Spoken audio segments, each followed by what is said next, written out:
Next sorry చూసేద్దామా. ఇది వచ్చేసి మనకు కంచి ఆర్గాన్జాలోనే మొత్తం అంతా క్రీమ్ బేస్ అనేది తీసుకున్నారండి. దాంట్లో ఏంటంటే మొత్తం మనకు బ్లాక్ తోటి అనేది మనకు జూట్ క్లాత్ అంతా కూడా డిఫరెంట్ స్టైల్లో ఇచ్చారనమాట. వీవింగ్ అంతా కూడా మనకు జూట్ బ్లాక్ ఇచ్చేసారు. బోర్డర్ చూసినట్లయితే కూడా గోల్డెన్ బోర్డర్ ఇచ్చారు. దానిపై నుంచి అంతా కూడా డ్రాప్ డిజైన్ బ్లాక్ కలర్ తోటి డ్రాప్ డిజైన్ ఇస్తూ దాని మధ్యలో అంతా కూడా చిన్న చిన్న డ్రాప్స్ ఇస్తూ మళ్ళీ మనకు డ్రాప్ డిజైన్ అనేది మనకు బ్లాక్ లోనే వేరియేషన్ చూపిస్తూ డిఫరెంట్ స్టైల్లో ఇచ్చారనమాట. గోల్డ్ మీద అంతా కూడా మిడిల్ పార్ట్ లో చూసినట్లయితే క్రీమ్ బేస్ మీద అంతా కూడా బ్లాక్ కలర్ తోటి మనకు జూట్ వీవింగ్ ఇచ్చేసారు కదా. మిడిల్ లో బ్లాక్ తోటి మనకు సన్నటి లైన్స్ లాగా మనకు క్రీపర్స్ డిజైన్ అనేది ఇచ్చేస్తే అక్కడక్కడ మనకు ఫ్లవర్ వర్క్ ఒకటి వచ్చేసి ఆరెంజ్ కలర్, ఒకటి మనకు క్రీమ్ కలర్, ఇట్లా మనకు ఆల్టర్నేట్ గా మనకు పింక్ అండ్ ఆరెంజ్ కలర్ తోటి ఫ్లవర్ వర్క్ ఇచ్చారనమాట. ఒకటి బ్రాడ్ గా ఒకటి స్మాల్ గా ఇట్లా ఆల్టర్నేట్ గా ఇచ్చేసారు మొత్తం అంతా కూడా.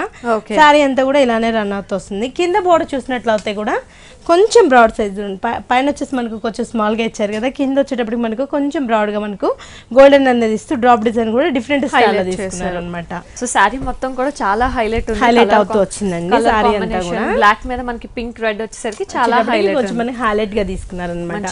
పల్లో పాటలో చూసినట్లయితే కూడా మొత్తం అంతా కూడా మనకు కాపర్ తోటి వేవ్ డిజైన్ అనేది కంటిన్యూ లో ఇచ్చేసారు అనమాట. 5 వేవ్స్ అనేది మనకు స్టెప్ బై స్టెప్ మనకు ఆల్టర్నేట్ గా ఇచ్చేసారు పల్లో పాటలో. బ్లౌజ్ చూసినట్లయితే కూడా మనకు cream and black colour combination తోటి మిక్సింగ్ లో ఇచ్చారన్నమాట. 2 సైడ్స్ కూడా యాంటిక్ జరీ అనేది కంటిన్యూ అవుతూ వచ్చింది. దీంట్లో కూడా మనకి కలర్ చాయిస్ ఉన్నాయండి. కాస్ట్ కూడా మనకి చాలా రీజనబుల్ ఉంది. 2500 కి మనకి ఈ సారీ అవైలబుల్ ఉంది. ఓకే, ఓన్లీ 2500 రూపీస్ కే డిజైన్ అవే సారీ అయితే